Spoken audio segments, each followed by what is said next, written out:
जय हिंद। स्वागत है आप सभी का अपने यूट्यूब परिवार बीए सेमेस्टर वाला में। दीनदयाल उपाध्याय गोरखपुर विश्वविद्यालय और उससे जो अफिलेटेड कॉलेज है उन सभी कॉलेजों में आपके एग्जाम होंगे 31 मई 2025 को। माइनर को कुरिकुलर का एग्जाम होने वाला है। पेपर का नाम क्या है गुरुजी? तो संचार कौशल एवं व्यक्तित्व विकास। अच्छा, जब इसका पिछले साल एग्जाम हुआ था तो इसका नाम क्या था? Communication skills and personality development.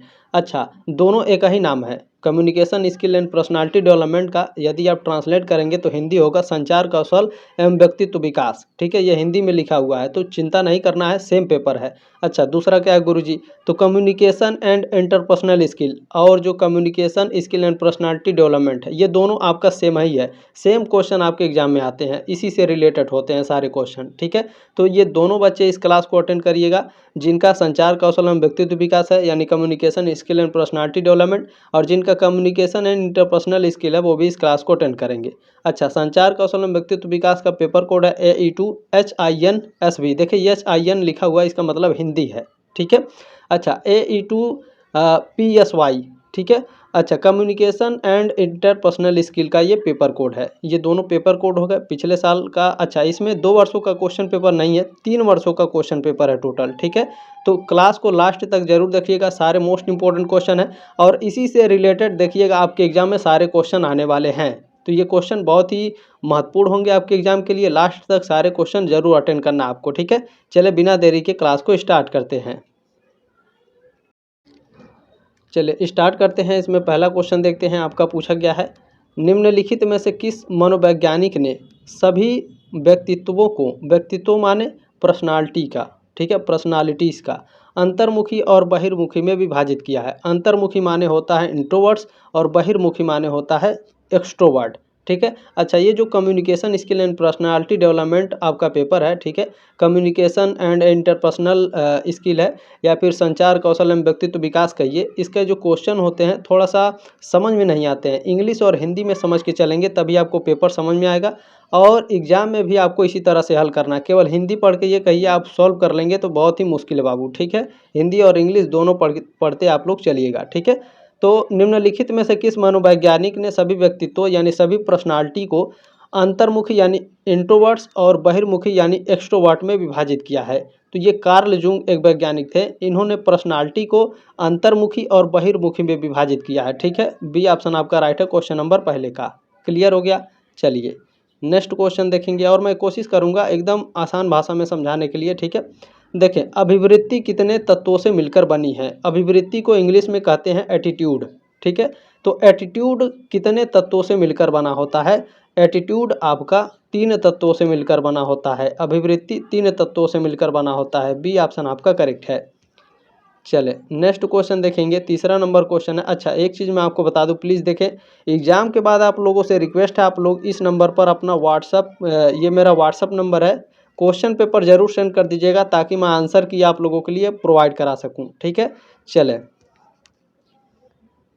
एक बार और देख लीजिए 7607574584, शायद मैंने पता नहीं सही लिखा था नहीं, यही व्हाट्सअप नंबर है। ठीक है, चलिए तीसरा क्वेश्चन है, आप लोगों से पूछा जा रहा है गार्डन अल्पोर्ट ने सीलगुड़ों को 3 स्तरों में वर्गीकृत किया है। जो गार्डन अल्पोर्ट हैं इन्होंने सीलगुड़ सिद्धांत जो है इसको 3 स्तरों में विभाजित किया था, तो इसका नाम क्या है? इसका नाम है कार्डिनल, सेंट्रल और सेकेंडरी। ठीक है, ये ऑप्शन आपका करेक्ट है। चलिए नेक्स्ट क्वेश्चन देखेंगे, तीसरा नंबर क्वेश्चन हो गया। क्वेश्चन नंबर 4 देखेंगे, यहाँ खाली स्थान भरना है और आपसे क्वेश्चन में क्या पूछा जा रहा है? फ्रायड के अनुसार, फ्रायड का पूरा नाम क्या है? सिगमंड फ्रायड इनका नाम है। ठीक है, तो सिगमंड फ्रायड के अनुसार खाली स्थान भरना है का हमारे कार्य करने और महसूस करने के तरीके पर बड़ा प्रभाव पड़ता है। तो सिगमंड फ्रायड के अनुसार अचेतन मन, ठीक है, अनकॉन्शियस माइंड का हमारे कार्य करने और महसूस करने के तरीके पर बड़ा प्रभाव पड़ता है। डी ऑप्शन आपका राइट है क्वेश्चन नंबर 4 का। चले नेक्स्ट क्वेश्चन देखेंगे, 5 नंबर क्वेश्चन आपसे पूछा जा रहा है अभिवृत्ति क्या है? What is attitude? एटीट्यूड क्या होता है? एटीट्यूड क्या होता है? किसी चीज़ को देखने का मूल्यांकन या फिर तरीका, एन इवेल्युएशन और वे ऑफ सीइंग समथिंग। ठीक है, सी ऑप्शन आपका करेक्ट है, किसी चीज़ को देखने का मूल्यांकन या फिर तरीका होता है अभिवृत्ति यानी एटीट्यूड। ठीक है, चलिए नेक्स्ट क्वेश्चन पूछा जा रहा है कम आत्मसम्मान वाले छात्र प्रदर्शित करते हैं, कम आत्मसम्मान वाले। ठीक है, क्या जो कम आत्मसम्मान वाले छात्र होते हैं वो क्या प्रदर्शित करते हैं? टाल मटोल करना, ठीक है। कोई भी काम होता है टाल मटोल करने लगते हैं। दूसरा क्या है? फीडबैक से बचने के लिए। फीडबैक माने आपसे कोई प्रश्न पूछ रहा है, आपको उत्तर देना है, तो जब आप उत्तर दे रहे हैं तो उसे फीडबैक कहते हैं। तो फीडबैक देने से बचते हैं, ठीक है। तो फीडबैक से बचने के लिए सीखने की प्रक्रिया से पूरी तरह अलग हो जाते हैं। दोनों आपके करेक्ट हैं, डी ऑप्शन आपका राइट है। ए और बी दोनों आपके करेक्ट हैं। चले नेक्स्ट क्वेश्चन है, निम्नलिखित में से कौन सा बिग 5 पर्सनालिटी मॉडल का एक आयाम नहीं है? इसे आप लोग तुरंत जाइए गूगल पर सर्च कर लीजिए बिग 5 पर्सनालिटी क्या होता है और इसे अच्छे से आप लोग रट डालिए। स्मार्ट SMART और बिग 5, ठीक है, ये मोस्ट इंपॉर्टेंट होते हैं। ध्यान रखिएगा ये दोनों जो होते हैं मोस्ट इंपॉर्टेंट है और यहाँ से क्वेश्चन आपके एग्जाम में आएंगे 100%, ठीक है। तो बिग 5 पर्सनालिटी मॉडल का एक आयाम नहीं है। तो देखें इसमें मैं आपको बता दूं, बिग 5 में आपके खुलापन आता है, कर्तव्यनिष्ठा आता है और बहिर्मुखता आता है। एक्टोमार्फ जो है ये बिग 5 पर्सनालिटी का आयाम नहीं है। डी ऑप्शन आपका राइट है। 3 मैंने बता दी, 2 आप लोग अच्छे से याद कर लेंगे, ठीक है। चलिए, और जो SMART इसको अच्छे से याद कर लीजिएगा, इसका फुल फॉर्म याद कर लीजिएगा। हालांकि आगे मैं आपको बता दूंगा, ठीक है, जब क्वेश्चन आएगा तो। इसमें नेक्स्ट क्वेश्चन आपसे पूछा गया है, देखिए यहाँ खाली स्थान भरना है और यहाँ पर लिखा है फील्ड। कौन सा फील्ड है? तो फ्रॉम। क्या फ्रॉम एक ऐसा फील्ड है प्रेषक का पता इंगित करता है, यानी जिसने ईमेल भेजा हुआ है, ठीक है। चले, फ्रॉम माने क्या होता है? फ्रॉम माने से, हिंदी में इसे से कहते हैं, ठीक है। जैसे अपने से, ठीक है, दूसरे से, तो से वाला है, ठीक है, ध्यान रखिए फ्रॉम माने से होता है। चले नेक्स्ट क्वेश्चन आपसे क्या पूछा गया है, कार्बन कॉपी यानी सीसी का क्या उपयोग है? कार्बन कॉपी का क्या उपयोग होता है? प्राप्तकर्ता यानी सीसी में संदेश के यानी प्राप्तकर्ता कार्बन कॉपी में संदेश के अन्य सभी प्राप्तकर्ताओं के लिए दृश्यमान होते हैं। बी ऑप्शन आपका राइट है क्वेश्चन नंबर 9 का, ठीक है। चलिए नेक्स्ट क्वेश्चन देखेंगे। क्वेश्चन नंबर 10 आपसे पूछा गया है, जब मैं दूसरे व्यक्ति को सुन रहा हूँ, मान लीजिए आप हैं और आपके बड़े भाई हैं, ठीक है, आप दोनों लोग बात कर रहे हैं, तो सही शारीरिक भाव भंगिमा क्या होगी? तो आपका जो बॉडी लैंग्वेज है आपके भाई के सामने कैसी होनी चाहिए? तो ये आपके भाई के सामने क्या करेंगे, आप अपने भाई के सामने थोड़ा आगे झुकेंगे और अपने शरीर को स्पीकर की ओर करता है, यानी आप अपने भाई को थोड़ा झुकेंगे, ठीक है, और अपना शरीर क्या करेंगे, भाई की ओर करेंगे, ताकि आपके बड़े भाई को क्या लगेगा, आपके बड़े भाई को लगेगा कि मेरा जो छोटा भाई है वो मेरी बातों को अच्छे से सुन रहा है, ठीक है। अच्छा, मोस्ट इंपॉर्टेंट है, सी ऑप्शन राइट है। ऐसा आप लोगों ने देखा होगा कई बार किसी को बात करते हुए, या फिर कोई गांव में कोई सामान बेचने आता है, अगर कुछ कोई समझाता है तो बिल्कुल इसी तरह से समझाएगा, आपके तो थोड़ी सा हल्का सा आपके आगे की तरफ झुकेगा, बाकी उसके बारे में आपको बताता है, ठीक है। चलिए नेक्स्ट क्वेश्चन देखेंगे, आपसे क्या पूछा गया है, पूछा जा रहा है, निम्नलिखित में से किसे एक परिवार का सदस्य नहीं माना जाएगा? देखिए दादा दादी परिवार के सदस्य होते हैं, ससुराल में भी माता पिता भी। दोस्त क्या है आपके परिवार के सदस्य नहीं होते हैं, ठीक है। डी ऑप्शन आपका राइट है क्वेश्चन नंबर, इसे मान नहीं सकते हैं, डी ऑप्शन आपका करेक्ट है। चले, बाकी दोस्त ही सब कुछ होते हैं। नेक्स्ट क्वेश्चन क्या है देखें, बातचीत शुरू करते समय मैं आमतौर पर क्या करता हूँ, छोटी सी बात के साथ नई बातचीत को वार्म अप करता हूँ। ए ऑप्शन आपका राइट है क्वेश्चन नंबर 12 का। चलिए नेक्स्ट क्वेश्चन देखेंगे, पूछा जा रहा है, निम्नलिखित में से कौन प्रभावी से प्रेषण होने में बाधक है? प्रभावी से, अच्छा प्रभावी माने इफेक्टिव, ठीक है, प्रेषण माने होता है कम्युनिकेशन, ठीक है। तो इफेक्टिव कम्युनिकेशन होने में कौन बाधक है? इफेक्टिव कम्युनिकेशन होने में बाधक क्या है? सांस्कृतिक मतभेद जो होता है, कल्चरल डिफरेंस होता है, ये क्या है आपके कम्युनिकेशन में बाधक। मान लीजिए हम यहाँ हिंदी बोल रहे हैं, आप दक्षिण भारत में चले जाएंगे तो लोग तमिल बोलते हैं, तो ये क्या है, कम्युनिकेशन में बाधक होगा ना, सांस्कृतिक मतभेद होगा ना। हम लोग किस संस्कृति में रहते हैं और दक्षिण भारत वाले किस संस्कृति में रहते हैं, संस्कृति में डिफरेंट हुआ कि नहीं हुआ? बिल्कुल हुआ गुरुजी, डी ऑप्शन आपका करेक्ट है। चलिए नेक्स्ट क्वेश्चन देखेंगे, आपसे क्या पूछा जा रहा है, प्रभावी मुखर संचार के लिए, प्रभावी यानी इफेक्टिव मुखर संचार, यहाँ पर थोड़ा सा देख लेते हैं इंग्लिश में, ठीक है। इफेक्टिव एसोसिएटिव कम्युनिकेशन यानी प्रभावी मुखर संचार के लिए निम्नलिखित में से कौन सा एक शक्तिशाली निर्धारक है, चाहे वह लिखित हो या मौखिक? तो वह शक्तिशाली है मैं संदेश यानी आई मैसेज, डी ऑप्शन आपका करेक्ट है। प्रभावी मुखर संचार के लिए निम्नलिखित में से कौन एक शक्तिशाली निर्धारक है? मैं संदेश। क्लियर हो गया? चलें नेक्स्ट क्वेश्चन क्या है, देखें निम्नलिखित में से कौन संचार को अप्रभावी बनाता है? संचार को इन इफेक्टिव यानी कम्युनिकेशन को इन इफेक्टिव कौन बनाता है? अस्पष्टता। ठीक है, अस्पष्टता अगर रहेगी तो कम्युनिकेशन में अप्रभावी हो जाएगा, जो कम्युनिकेशन होगा वो क्या होगा? इफेक्टिव नहीं होगा। ठीक है, ये ऑप्शन राइट है क्वेश्चन नंबर 15 का। उम्मीद है साथियों आपको अच्छे से समझ में आ रहा होगा। समझ में आ रहा है तो प्लीज़ एक लाइक ज़रूर कर देंगे, क्योंकि बहुत ही मेहनत की है इस गर्मी में आपके लिए। और आप सभी से रिक्वेस्ट है, प्लीज़ सभी बच्चों के पास अपने दोस्तों के साथ शेयर कर दीजिएगा, किसी भी बच्चे का बैक ना लगे। क्या होता है कि जो DTU में माइनर के एग्ज़ाम होते हैं, इसके बुक वगैरह जल्दी मिलते नहीं हैं, तो प्रीवियस ईयर के क्वेश्चन पेपर पे ही बच्चे निर्भर रहते हैं। इसको देख करके ही आइडिया लग जाता है कि किस तरह से एग्ज़ाम में क्वेश्चन आएंगे। हालांकि ज़्यादा हार्ड नहीं आते हैं, आप लोग आसानी से कर सकते हैं। ठीक है, चलिए नेक्स्ट क्वेश्चन क्या है, पूछा जा रहा है एक प्रभावी संचार की योग्यता का आकलन इन आधारों पर किया जा सकता है। एक इफेक्टिव, ठीक है, एक इफेक्टिव कम्युनिकेशन की जो योग्यता है किसके आकलन के आधार पर किया जा सकता है? तो लक्षित दर्शकों की आवश्यकताओं को पूरा करना। डी ऑप्शन आपका करेक्ट है क्वेश्चन नंबर 16 का। चलिए क्लियर हो गया। नेक्स्ट क्वेश्चन देखेंगे, पूछा जा रहा है लोगों और संगठनों के बीच यानी जो ठीक है लोग हैं और संगठन है, इनके बीच में जानकारी को संप्रेषित यानी जानकारी को क्या करना है? कम्युनिकेट करना है और समझना है, अंडरस्टैंडिंग है। तो इन दोनों क्षमताओं को किस रूप में जाना जाएगा? अच्छा, कुछ लोग हैं और संगठन है, इनके बीच की जो जानकारी है उसको भेजना है और समझना है।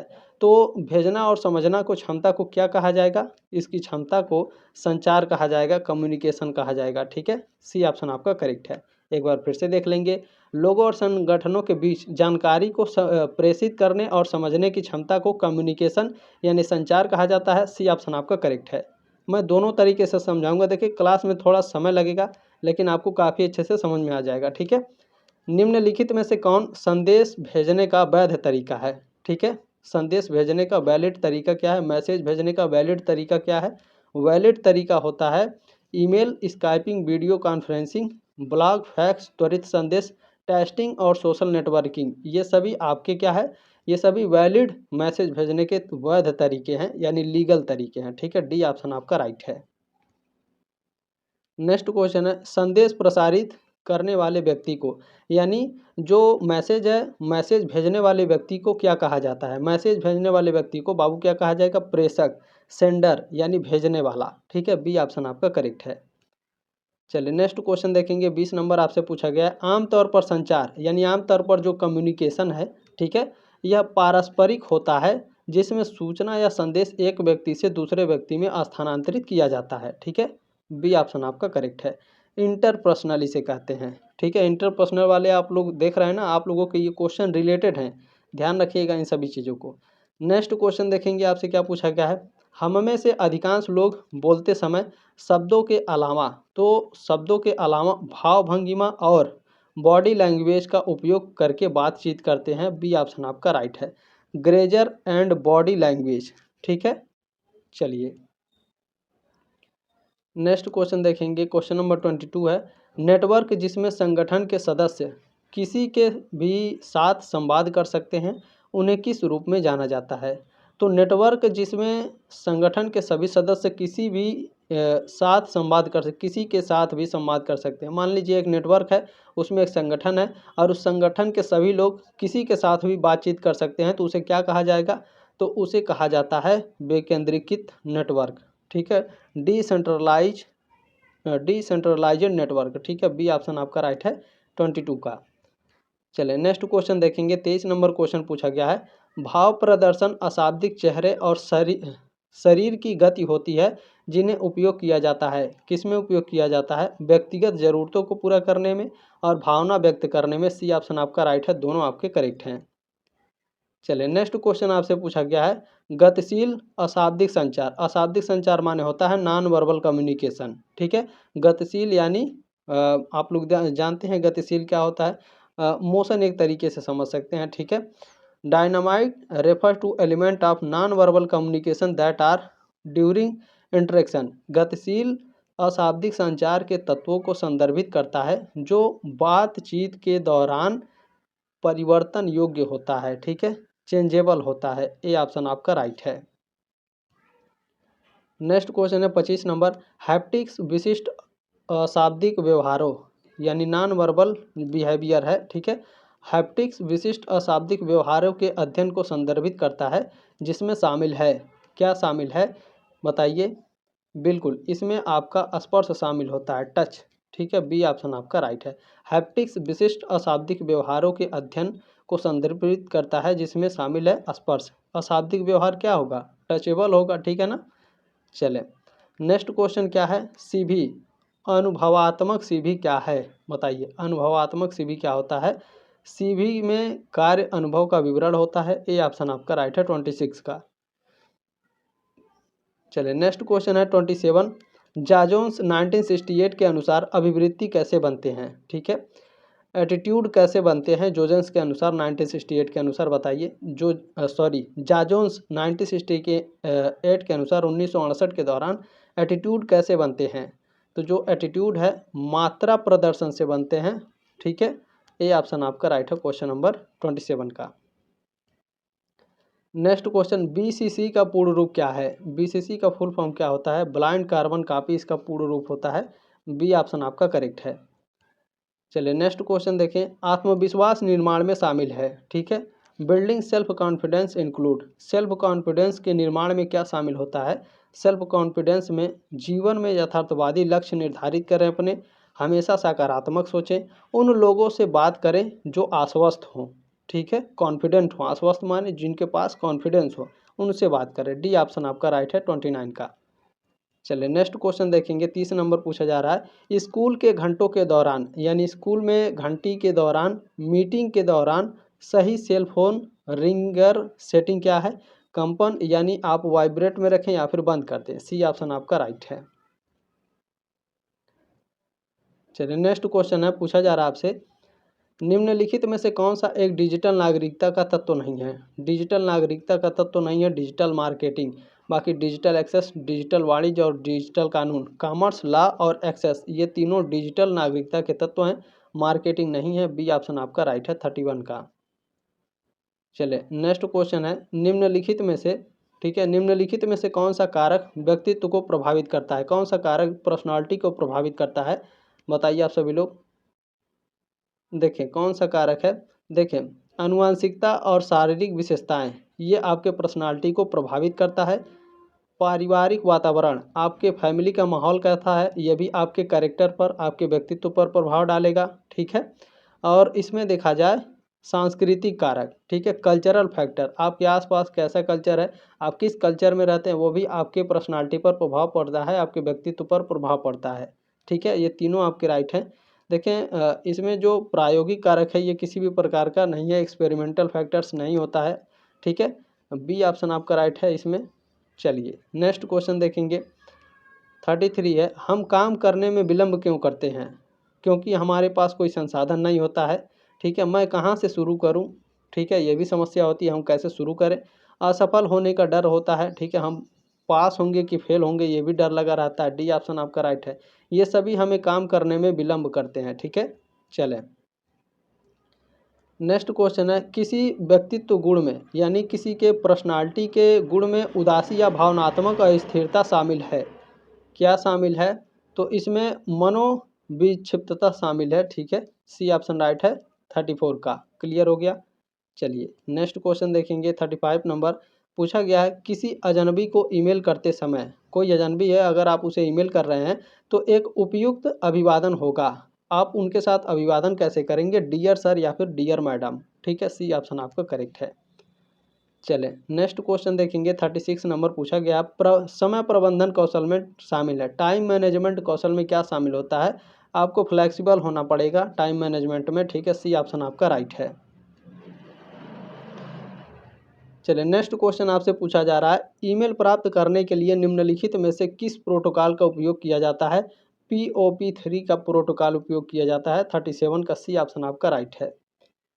चले नेक्स्ट क्वेश्चन पूछा गया है, निम्नलिखित में से कौन किसी व्यक्ति को आत्मविश्वास बनाने में मदद कर सकता है। किसी व्यक्ति के सेल्फ कॉन्फिडेंस में मदद कौन कर सकता है, तो चुनौतीपूर्ण लक्ष्य निर्धारित करके सेल्फ कॉन्फिडेंस बढ़ सकता है। 38 का डी ऑप्शन आपका राइट है। चलिए नेक्स्ट क्वेश्चन देखेंगे 39 नंबर। यथार्थवादी लक्ष्य शब्द का क्या अर्थ है? ठीक है, रियलिस्टिक गोल्स का मतलब क्या होता है? यथार्थवादी लक्ष्य माने रियलिस्टिक गोल।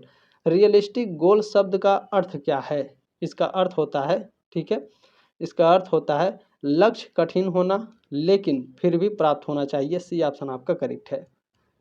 नेक्स्ट क्वेश्चन आपसे पूछा जा रहा है दूसरों के साथ संवाद करने यानी दूसरों के साथ संवाद यानी बात करने के लिए, ठीक है, तो और या फिर सूचना प्राप्त करने के लिए प्रौद्योगिकी का उपयोग करने की क्षमता को कहा जाता है। तो इसे डिजिटल साक्षरता कहा जाता है, डिजिटल लिटरेसी, ठीक है। बी ऑप्शन आपका राइट है क्वेश्चन नंबर 40 का। इसमें नेक्स्ट क्वेश्चन आपसे पूछा गया है व्यक्तिगत विकास गतिविधियों में यानी पर्सनल डेवलपमेंट एक्टिविटीज़ में गतिविधियां शामिल हैं। कौन सी एक्टिविटीज़ शामिल होती हैं? जागरूकता और पहचान बढ़ती है, योग्यताएं और क्षमता का विकास होता है, मानव पूंजी का निर्माण होता है, ये सभी। डी ऑप्शन आपका राइट है।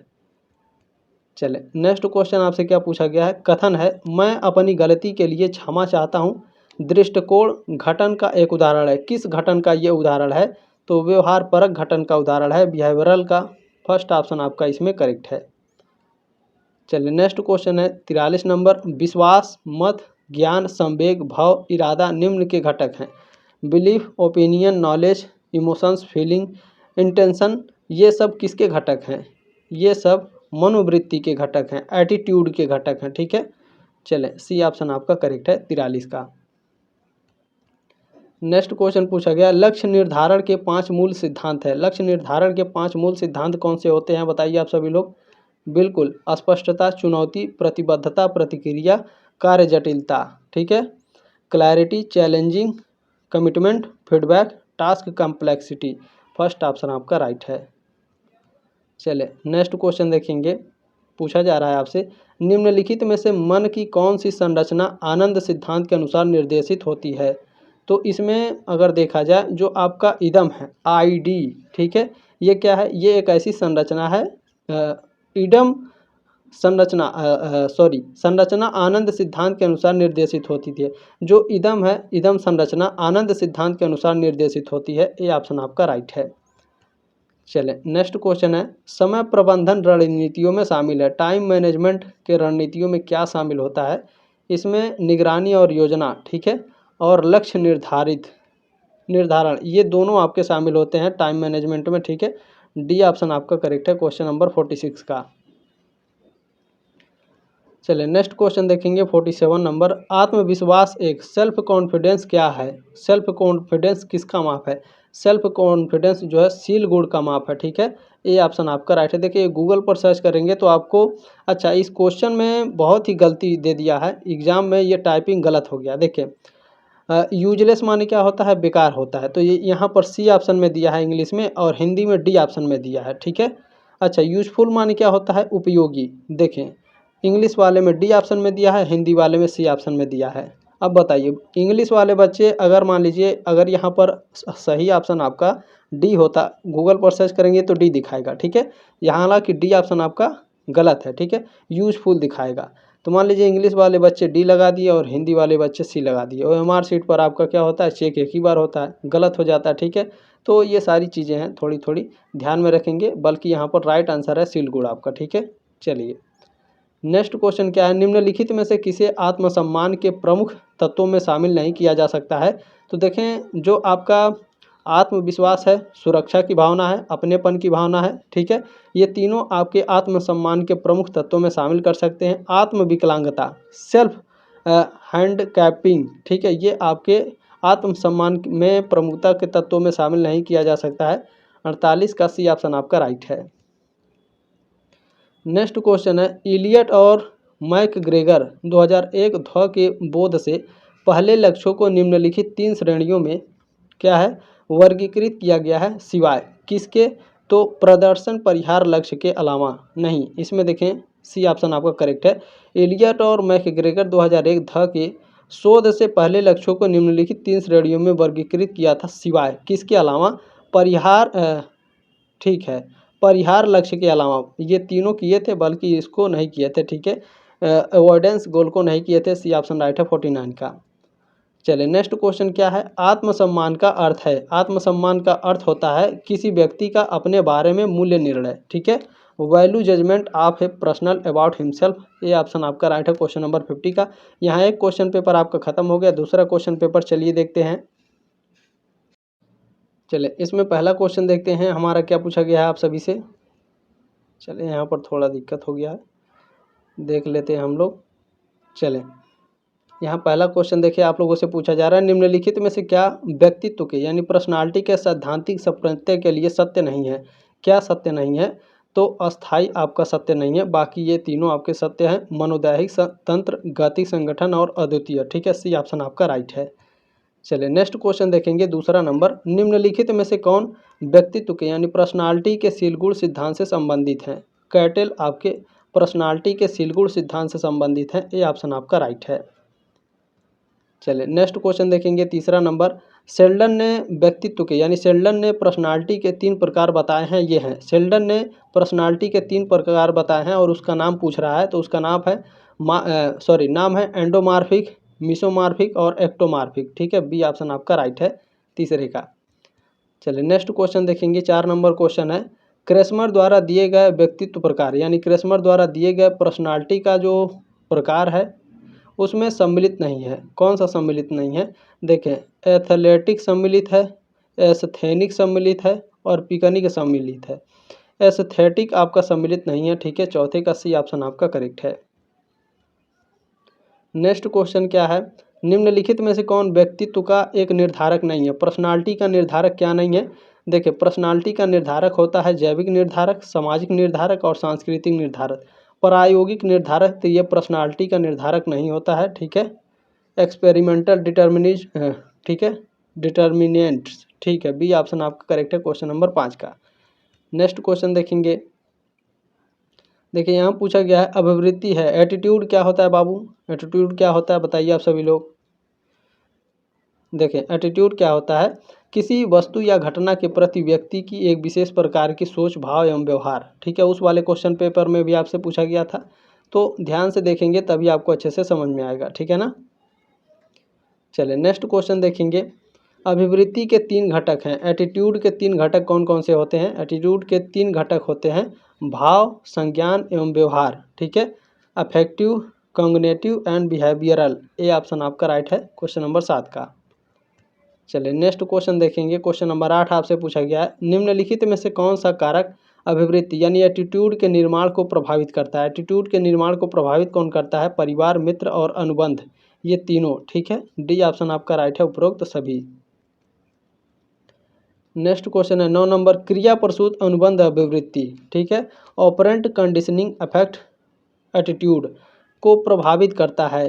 क्रिया प्रसूत अनुबंध अभिवृत्ति को प्रभावित करता है, कौन प्रभावित करता है, तो वांछित अभिवृत्ति को मजबूत कर तथा अवांछित को कमजोर कर, ठीक है। बी ऑप्शन आपका राइट है क्वेश्चन नंबर 9 का। क्लियर हो गया।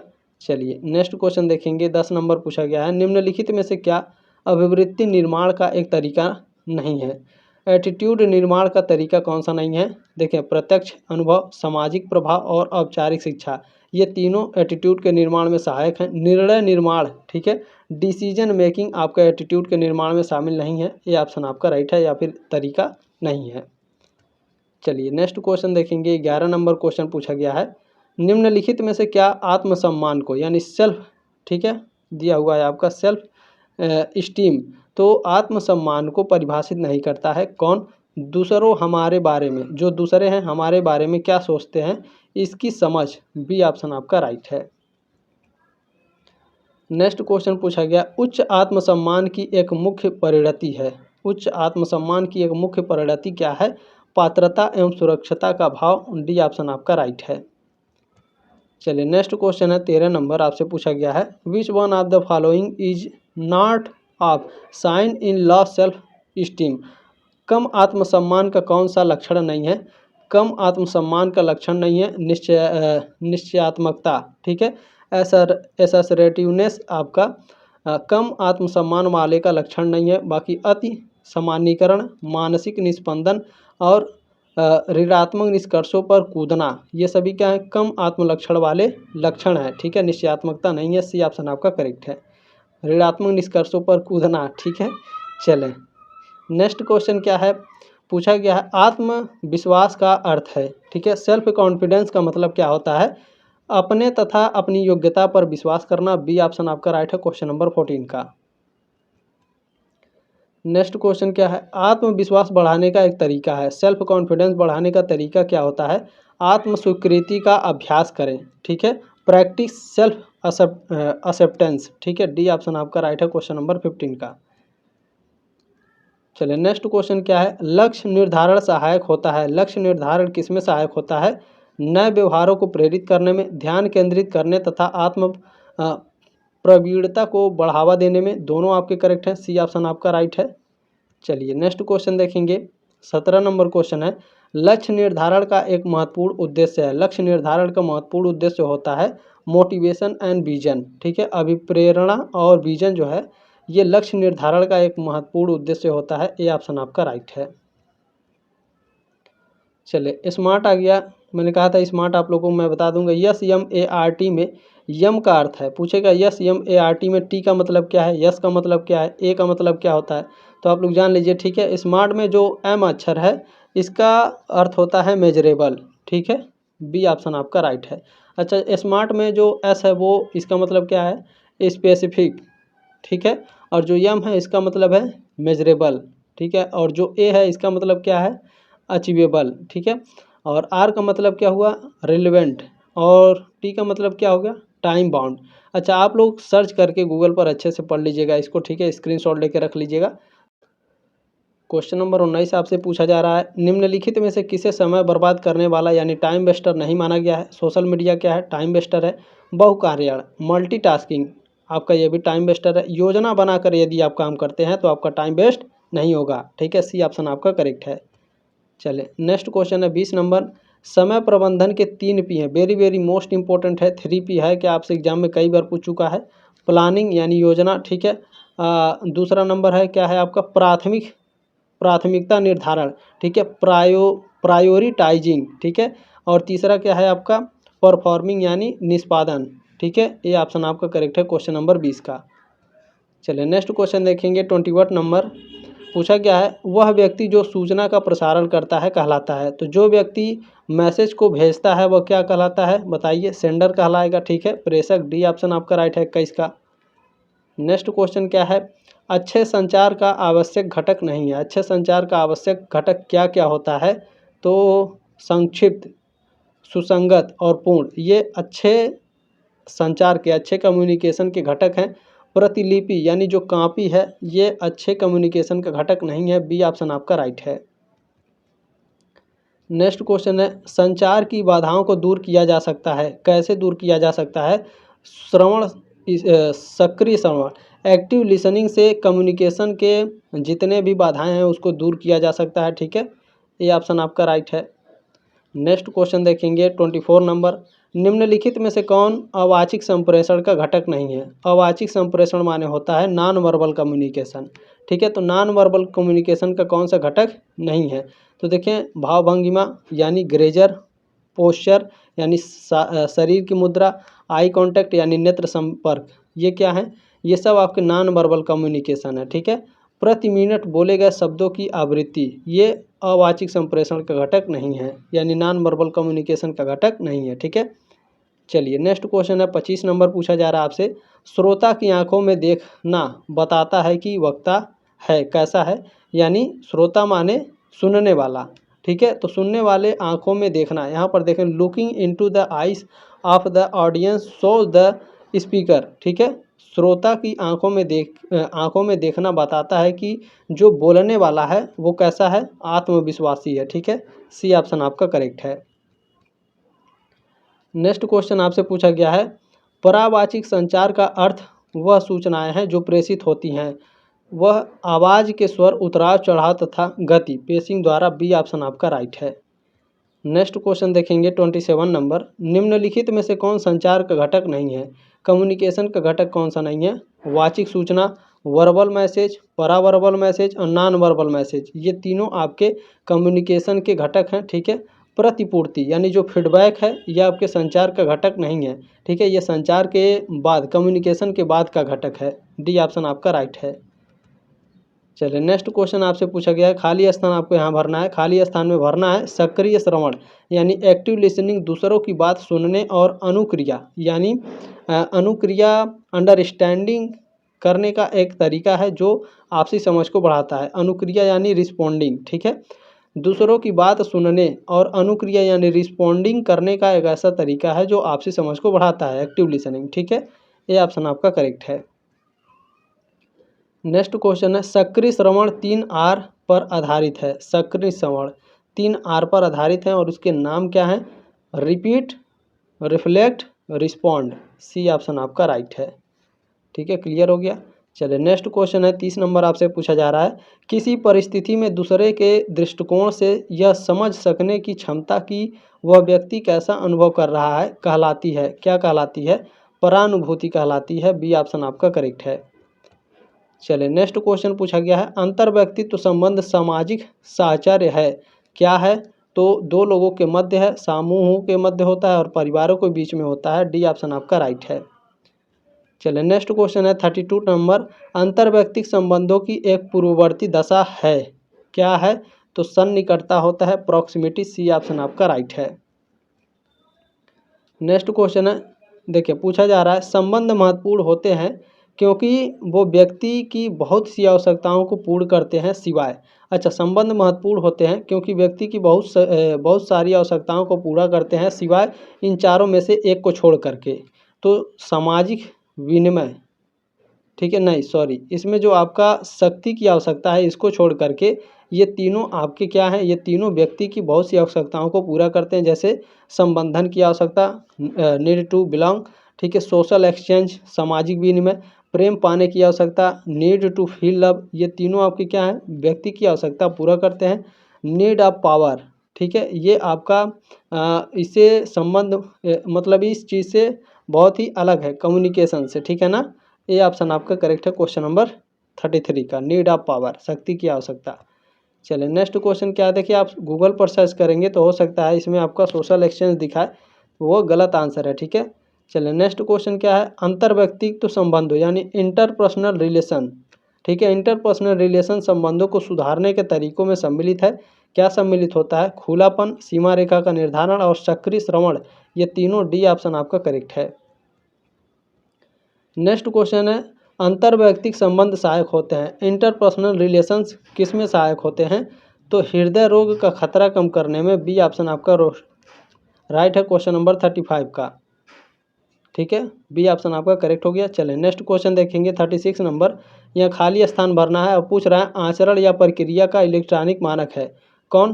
तो देखें जो इसमें डिजिटल एटिक्यूट है, जो डिजिटल शिष्टाचार है, ये आचरण या प्रक्रिया का इलेक्ट्रॉनिक मानक होता है। सी ऑप्शन आपका करेक्ट है। नेक्स्ट क्वेश्चन देखेंगे, किसी परिस्थिति में व्यक्ति को डिजिटल संचार के नियम का पालन करना चाहिए, किस परिस्थिति में? तो किसी को ईमेल भेजते समय। ए ऑप्शन आपका राइट है। नेक्स्ट क्वेश्चन देखेंगे 38 नंबर, निम्नलिखित में से कौन सा कथन आईसीटी के लिए सत्य है? तो आईसीटी के लिए क्या सत्य है? तो आईसीटी के लिए सत्य है, सूचना एवं संचार दोनों ही तकनीकें सम्मिलित होती हैं। डी ऑप्शन आपका करेक्ट है, ठीक है।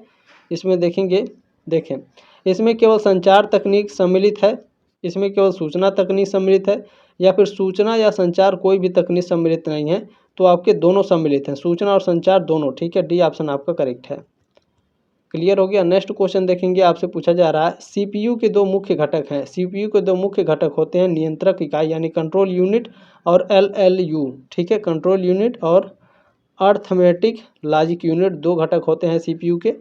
नेक्स्ट क्वेश्चन देखेंगे 40 नंबर, डिजिटल शिष्टाचार आवश्यक है क्योंकि? डिजिटल शिष्टाचार इसलिए आवश्यक है क्योंकि दूसरों के साथ सुचारू रूप से ऑनलाइन संचार करने के लिए। बी ऑप्शन आपका राइट है, क्वेश्चन नंबर 40 का। नेक्स्ट क्वेश्चन देखेंगे, अगला क्वेश्चन आपसे क्या पूछा गया है। चलिए यहाँ से आपका तीसरा क्वेश्चन पेपर स्टार्ट हो जाएगा, दो क्वेश्चन पेपर आपके खत्म होगा, ठीक है। देखिए मानव व्यवहार बृहद रूप से निर्धारित होता है आंतरिक कारकों से और बाह्य कारकों से, ठीक है।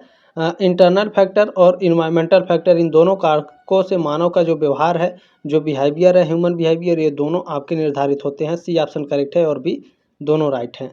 चलिए नेक्स्ट क्वेश्चन आपसे पूछा जा रहा है, समय प्रबंधन कौशल में शामिल है। टाइम मैनेजमेंट में कौन सा कौशल शामिल होता है? आपको फ्लेक्सिबल होना पड़ता है, ठीक है। डी ऑप्शन आपका राइट है।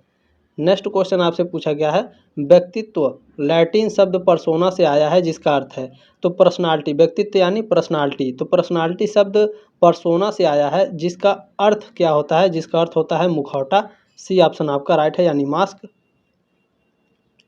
नेक्स्ट क्वेश्चन है, आत्मविश्वास निर्माण में शामिल है। सेल्फ कॉन्फिडेंस के निर्माण में क्या शामिल होता है? तो जीवन में यथार्थवादी लक्ष्य निर्धारित करें, उन लोगों से बात करें जो आश्वस्त हो और हमेशा सकारात्मक सोचें। डी ऑप्शन आपका राइट है। चलिए नेक्स्ट क्वेश्चन देखेंगे, 5 नंबर क्वेश्चन है, किसी निश्चित घटना के बारे में उसके विश्वासों, विचारों, ज्ञान या जानकारी के आधार पर कर्मचारी का रवैया रवैया के किस घटक के अंतर्गत आता है? तो यह रवैया के संज्ञानात्मक घटक के अंतर्गत आता है, कॉग्निटिव। सी ऑप्शन आपका करेक्ट है। चलिए नेक्स्ट क्वेश्चन देखेंगे, 6 नंबर क्वेश्चन आपसे पूछा गया है, डिजिटल नागरिकता क्या है?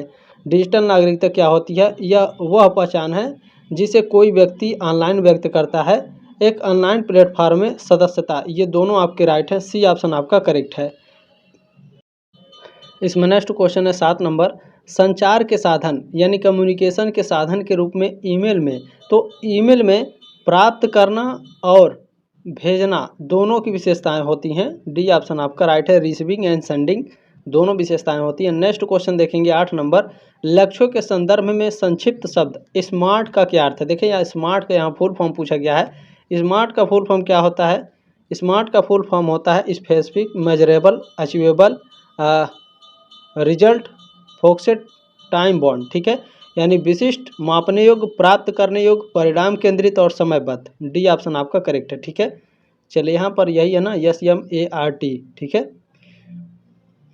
ठीक है, यहाँ पर भी 5 है, 1 2 3 4 5, ठीक है, क्लियर है। डी ऑप्शन आपका राइट है। चले नेक्स्ट क्वेश्चन क्या है, ईमेल में ऑल कैप्स का उपयोग करने का अर्थ है। यदि ईमेल में ऑल कैप्स का आप उपयोग कर रहे हैं तो इसका मतलब है आप चिल्ला रहे हैं। सी ऑप्शन आपका राइट है, क्वेश्चन नंबर 9 का। चलिए 10 नंबर क्वेश्चन देखेंगे, आत्मविश्वास की कमी या कमी से निम्न भावनाएं उत्पन्न होती हैं। आत्मविश्वास की कमी या कमी से कौन सी भावनाएं उत्पन्न होती हैं? उदासीनता की भावना, ठीक है। सी ऑप्शन आपका करेक्ट है। नेक्स्ट क्वेश्चन आपसे पूछा गया है, डिजिटल शिष्टाचार का क्या अर्थ है? डिजिटल शिष्टाचार का अर्थ होता है साइबर स्पेस में अपने व्यवहार पर ध्यान देना। सी ऑप्शन आपका करेक्ट है। नेक्स्ट क्वेश्चन है 12 नंबर, प्रकार के व्यक्तित्व में अवसाद की संभावना अधिक होती है। किस प्रकार के व्यक्तित्व में, किस प्रकार के पर्सनालिटी में?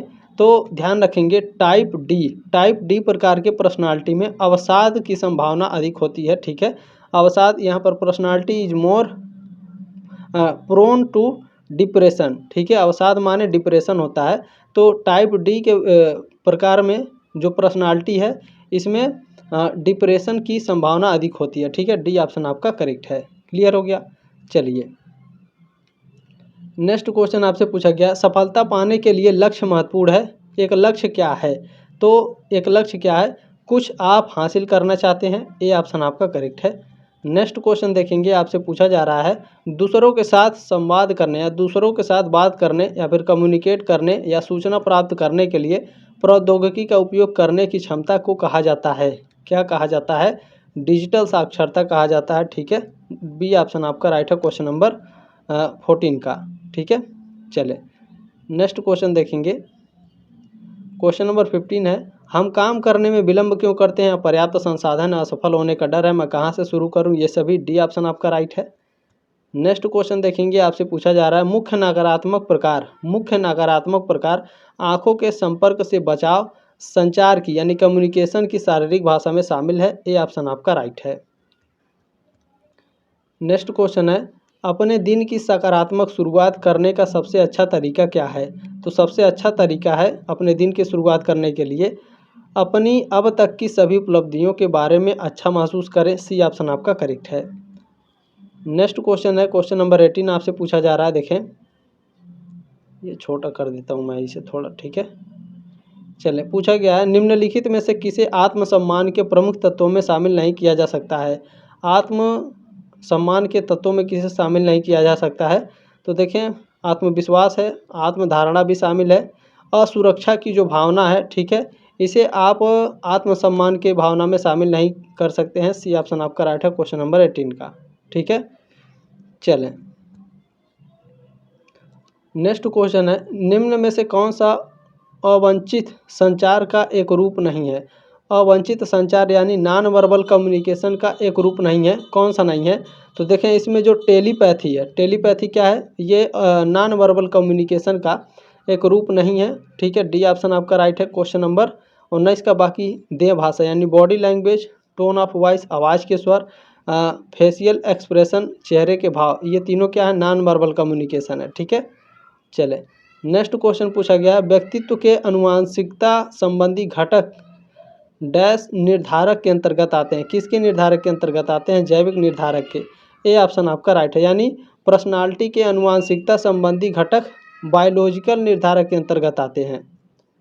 नेक्स्ट क्वेश्चन है 21 नंबर, संचार की सामान्य श्रेणियां हैं, ठीक है। कम्युनिकेशन की सामान्य श्रेणियां कौन सी हैं? कम्युनिकेशन की सामान्य श्रेणियां हैं भाषण और लेखन, इलेक्ट्रॉनिक संचार। ए और बी दोनों करेक्ट हैं, डी ऑप्शन आपका करेक्ट है। चलिए, क्वेश्चन नंबर 22 आपसे क्या पूछा जा रहा है? 22 नंबर क्वेश्चन है, निम्नलिखित में से कौन सा बिग 5 पर्सनालिटी मॉडल का एक आयाम नहीं है?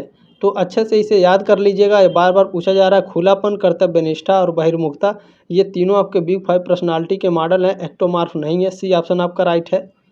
नेक्स्ट क्वेश्चन देखेंगे 23 नंबर, संचार की सफलता, जो कम्युनिकेशन की सफलता है, ठीक है, किस पर निर्भर करती है? कम्युनिकेशन की सफलता फीडबैक पर निर्भर करती है, ठीक है। क्या प्रतिक्रिया आप देंगे? डी ऑप्शन आपका राइट है। नेक्स्ट क्वेश्चन है, केवल अनुरोध पर बायोडाटा में प्रदान किया जाना चाहिए। केवल अनुरोध पर बायोडाटा में आप क्या प्रदान कर सकते हैं? संदर्भ, ठीक है, रेफरेंस। सी ऑप्शन आपका राइट है क्वेश्चन नंबर 24 का। 25 नंबर क्वेश्चन क्या है? फ्रायड के अनुसार, सिगमंड फ्रायड के अनुसार, ठीक है, अचेतन मन, अनकॉन्शियस माइंड का हमारे कार्य करने और महसूस करने के तरीकों पर बड़ा प्रभाव पड़ता है। डी ऑप्शन आपका राइट है।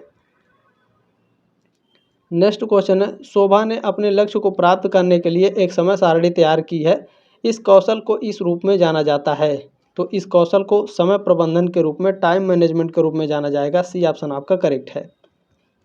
चलिए, नेक्स्ट क्वेश्चन आपसे पूछा जा रहा है, बहुत से लोग हमेशा कहते हैं कि उनके पास वह करने का समय नहीं है जो वे करना चाहते हैं या करने की आवश्यकता है, लेकिन सच्चाई यह है कि वे नहीं चाहते हैं कि अपनी गतिविधियों को कैसे व्यवस्थित करें, ठीक है। बी ऑप्शन आपका करेक्ट है 27 का।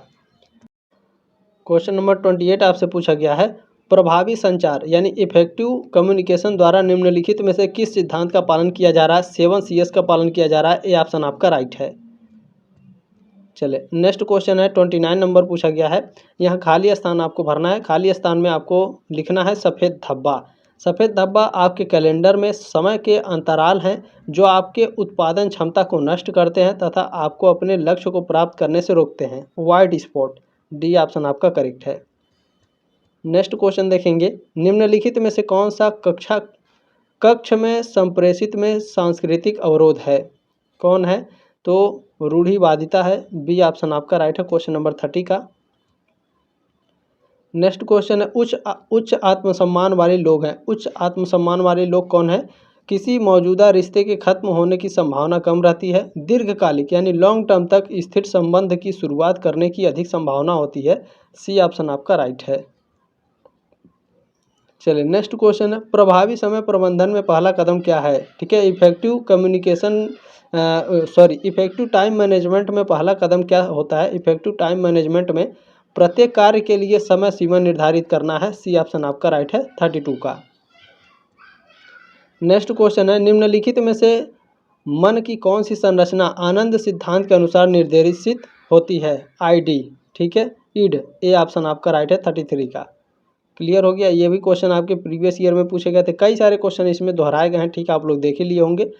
आत्म प्रभावकारिता का स्तर व्यक्ति द्वारा किए गए प्रयास अधिक होंगे जब वे उच्च का सम्मान करेंगे चुनौतीपूर्ण कार्य से। ये ऑप्शन आपका राइट है क्वेश्चन नंबर 34 का। नेक्स्ट क्वेश्चन देखेंगे 35, औपचारिक संचार कितने प्रकार के होते हैं? ठीक है, फॉर्मल कम्युनिकेशन कितने प्रकार के होते हैं? फॉर्मल कम्युनिकेशन आपके 4 प्रकार के होते हैं। बी ऑप्शन आपका राइट है 35 का। चलिए नेक्स्ट क्वेश्चन देखेंगे 36 नंबर। आपकी खुद की क्षमताओं के आपके भरोसे के स्तर को आत्म प्रभावकारिता के रूप में जाना जाता है। ये ऑप्शन आपका करेक्ट है। नेक्स्ट क्वेश्चन है 37 नंबर। देखें, निम्नलिखित में से कौन सा आत्मविश्वासी व्यक्ति का गुण है? ठीक है, सेल्फ कॉन्फिडेंस पर्सन का गुण क्या होता है? तो इनका गुण होता है प्रतिबद्धता। ये कमिटेड होते हैं, ठीक है, कमिटमेंट होते हैं या फिर कमिटेड होते हैं। सी ऑप्शन आपका करेक्ट है, प्रतिबद्ध होते हैं अपने काम के प्रति, ठीक है।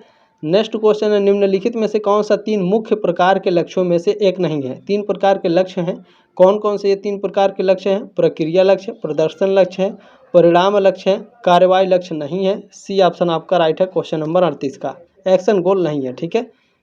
चलें नेक्स्ट क्वेश्चन है 39 नंबर। किस शब्द का अर्थ कम महत्वपूर्ण कार्यों पर अपना समय बर्बाद करके किसी कार्य को करने में देरी करना है? बताइए। बिल्कुल टालना है, ठीक है, ये ऑप्शन आपका राइट है 39 का। नेक्स्ट क्वेश्चन देखेंगे 40 नंबर क्वेश्चन। आपसे क्या पूछा जा रहा है? निम्नलिखित में से कौन सा 3 मुख्य प्रकारों के लक्ष्यों में से एक नहीं है? तो देखें, इसमें कार्यवाही लक्ष्य आपका नहीं है, बाकी ये तीनों आपके लक्ष्य हैं, ठीक है। सी ऑप्शन राइट है, अभी ऊपर आपने पढ़ा। नेक्स्ट क्वेश्चन देखेंगे 41 नंबर पूछा जा रहा है। सुनीता का मानना है कि वह कोई भी काम कर सकती है और रिस्क लेने से भी नहीं डरती। इससे पता चलता है कि सुनीता कैसी है? सुनीता के पास सेल्फ कॉन्फिडेंस है, आत्मविश्वास है, ठीक है। बी ऑप्शन आपका करेक्ट है। नेक्स्ट क्वेश्चन है, निम्नलिखित में से किस मनोवैज्ञानिक ने सभी व्यक्तित्वों को अंतर्मुखी और बहिर्मुखी में विभाजित किया है? कार्ल जुंग ने। बी ऑप्शन आपका राइट है, वहाँ जुंग लिखा था, यहाँ जंग लिखा हुआ है, ठीक है, ध्यान से देख लेंगे। 42 का बी ऑप्शन आपका करेक्ट है। नेक्स्ट क्वेश्चन देखें, सिगमंड फ्रॉइड के अनुसार व्यक्तित्व की संरचना में शामिल है। सिगमंड फ्रॉइड के अनुसार पर्सनालिटी की संरचना में क्या शामिल होता है? इदम, अहम और परा अहम, इड, ईगो और सुपर ईगो। ये ऑप्शन आपका करेक्ट है। चलिए नेक्स्ट क्वेश्चन देखेंगे 44 नंबर पूछा गया है। सुपर ईगो निम्नलिखित का प्रतिनिधित्व करता है। जो सुपर ईगो है यह नैतिक मानक और आदर्श का, ठीक है, मोरल स्टैंडर्ड एंड आइडल्स का प्रतिनिधित्व करता है। सी ऑप्शन आपका राइट है। क्वेश्चन नंबर 45 क्या है? यूट्यूब, इंस्टाग्राम, फेसबुक किसके प्रकार हैं? बताइए। ये आपके मास कम्युनिकेशन के प्रकार हैं, ठीक है, ये ऑप्शन आपका राइट है। नेक्स्ट क्वेश्चन आपसे क्या पूछा जा रहा है? लक्ष्य निर्धारण का कौन सा प्रकार सबसे प्रभावी है? लक्ष्य निर्धारण का कौन सा प्रकार? तो लक्ष्य निर्धारण का स्मार्ट लक्ष्य, स्मार्ट गोल जो होता है सबसे प्रभावी होता है, ठीक है ना। ये ऑप्शन आपका राइट है। स्मार्ट का फुल फॉर्म भी पूछ चुका है। स्मार्ट में एम अक्षर क्या इंगित करता है, ये भी पूछ चुका है। अनुग्रह का प्राथमिक लक्ष्य क्या है? अनुग्रह का प्राथमिक लक्ष्य होता है सामाजिक स्वीकृति या अनुमोदन प्राप्त करना। सी ऑप्शन राइट है 47 का। चलिए नेक्स्ट क्वेश्चन है, एटीट्यूड क्या है? ठीक है, व्हाट इज एटीट्यूड? अभिवृत्ति क्या है? अभिवृत्ति किसी चीज़ को देखने का मूल्यांकन या तरीका है। सी ऑप्शन आपका करेक्ट है, ये भी क्वेश्चन मैंने बताया आपको। नेक्स्ट क्वेश्चन क्या है? देखें, लक्ष्य निर्धारण के 5 मूल सिद्धांत है। लक्ष्य निर्धारण के 5 मूल सिद्धांत होते हैं क्लैरिटी, चैलेंजिंग, कमिटमेंट, फीडबैक और टास्क कॉम्प्लेक्सिटी, ठीक है। स्पष्टता, चुनौती, प्रतिबद्धता, प्रतिक्रिया और कार्य जटिलता। ये ऑप्शन आपका करेक्ट है। आपने जो प्यार और सपोर्ट दिया है इसके लिए तहे दिल से धन्यवाद। इसी तरह से मैं आपके लिए देखें 3rd सेमेस्टर और 5th सेमेस्टर में भी बहुत ही ज़बरदस्त तरीके से मेहनत करूंगा, ठीक है। चलिए, कम आत्मसम्मान वाले जो छात्र होते हैं वो क्या करते हैं? टाल मटोल करते हैं। फीडबैक से बचने के लिए सीखने की प्रक्रिया से पूरी तरह अलग हो जाते हैं। अनुकूली स्वनियामक तकनीकों का तेज़ी से उपयोग करें, ये नहीं है। ये दोनों सत्य हैं। डी ऑप्शन आपका राइट है, ठीक है। ए और बी आपके करेक्ट है क्वेश्चन नंबर 50 का। बाकी क्लास कैसी लगी कमेंट के माध्यम से अपनी राय कमेंट बॉक्स में ज़रूर रखिएगा। बाकी अगर मुझे टाइम मिलेगा तो जो 2 या 3 क्वेश्चन पेपर मेरे पास बचा है उनमें से 1-2 मैं ज़रूर करा, 2 तो कम से कम मैं करा दूंगा अगर मेरे पास टाइम बचा तो, नहीं तो फिर मुश्किल है। Communication skill and personality development, यानी आपका जो दोनों क्वेश्चन पेपर है, जो पेपर का नाम है, दोनों मैंने अभी शुरू में जो आपको बताया था, दोनों बच्चे इस क्लास को अटेंड कर लीजिएगा और इसी से रिलेटेड आप लोग क्वेश्चन पढ़िएगा। इसी से रिलेटेड क्वेश्चन आपके एग्जाम में आएंगे 100%, ठीक है। चलिए मिलते हैं आपके नेक्स्ट क्लास में, तब तक के लिए जय हिंद, वंदे मातरम।